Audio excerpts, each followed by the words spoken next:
Hello, everyone, and welcome back to our podcast. I'm Anna. And I'm Mark. Today we're going to talk about a big goal for many learners, how to speak English fluently and confidently. Yes, this is the dream, right? When you can speak without stopping, without fear, and with a natural flow. Exactly. But let's be honest, it's not easy. Fluency and confidence take time. True, but the good news is it's possible for everyone.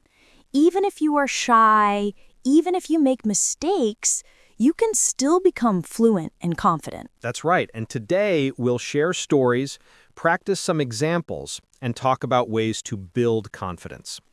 Mark, when did you first feel confident speaking English? Let me think. I think it was when I lived abroad for the first time. I had to use English every day in shops, with friends, even asking for directions. At first I was nervous, but after a few weeks, I noticed something. People understood me. Yes, that's such a powerful moment when you realize, hey, I can do this. Exactly, and that gave me confidence. Even if my grammar was not perfect, communication still worked. I had a similar experience. I used to be afraid to speak in class, but then one day I joined a small group activity. I spoke more than usual, and the teacher said, "Good job, Anna." That small encouragement gave me confidence. That shows something important. Confidence grows when we get positive experiences. Yes, one good conversation can give you energy for many. Let's do a role play. I'll speak nervously first, then more confidently. Good idea. Hello, my name Mark. Nice to meet you. Okay, that sounds shy. Now try with more confidence. Hi, I'm Mark. Nice to meet you. Perfect. See the difference? Same words, but the second one sounds confident. Exactly. Confidence is not only about words, it's about voice, eye contact, and body language. Yes, even if you make small mistakes, people feel your confidence. Now, let's talk about fluency. What does fluency really mean, Anna? Good question. Many people think fluency means speaking fast, like a native, but no, fluency means speaking smoothly, without long pauses. Yes, you don't need to speak fast, you just need to keep the conversation going. Exactly. For example, if you don't know a word, you can explain it in another way. That's fluency. Right, like if you forget the word umbrella, you can say the thing you use when it rains. Yes, perfect example. So fluency is about flexibility, not perfection. I love that. Fluency is flexibility. Let's be honest. What stops people from speaking fluently and confidently? I think fear of mistakes is number one. Yes, many learners think, if I make a mistake, people will laugh. But usually nobody laughs. People just listen and they are happy you are trying. Exactly. Another struggle is translating in your head. Oh yes, that slows you down. I used to do that. Think in my language, translate, then speak. It was slow. Me too. But once I started thinking in English, my fluency improved. That's a key step. Let's try a quick example. I'll ask you a question, and you answer directly in English. Don't translate. Ready? Ready. What did you eat for breakfast? I ate some toast and eggs. Nice. And what's your favorite drink? Coffee. Definitely coffee. See? Quick answers, no translation.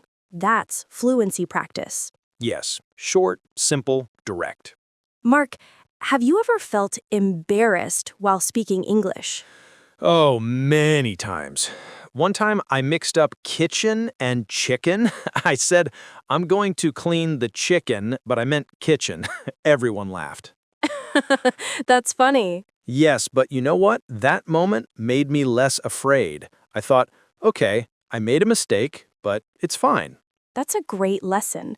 Confidence is not about never making mistakes. It's about continuing even after mistakes. Exactly. So, what helps us build fluency and confidence? Talking often. The more you speak, the more natural it feels. Yes, practice makes confidence. Also, speaking with supportive people. If your friend encourages you, you feel safer.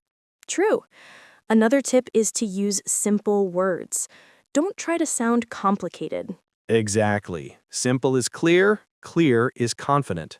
And don't compare yourself to others. Everyone has their own speed of learning. Yes. Compare yourself with yesterday, not with someone else. Let's show how simple English can be confident. Okay. Complicated version. My culinary preference tends to favor Italian cuisine due to its diverse range of flavors and textures. Wow, that's heavy. Now try simple. I like Italian food because it tastes good. Perfect. Clear, confident, and easy. Exactly. Fluency is about communication, not showing off. So, Mark, what is your personal key to fluency and confidence? For me, it's practice and not worrying about mistakes. I agree. For me, it's thinking in English and speaking every day, even just to myself. Good one. Self-practice builds confidence. Yes, I sometimes talk to myself while cooking. Now I cut the onions, now I add salt. It feels silly, but it helps. That's a great method. So, dear listeners, remember, fluency and confidence are not magic. They grow step by step. Speak often, smile, don't fear mistakes, and keep going. Exactly. Communication is more important than perfection. Thank you for joining us today.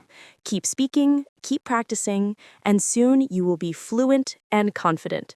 Until next time. Bye.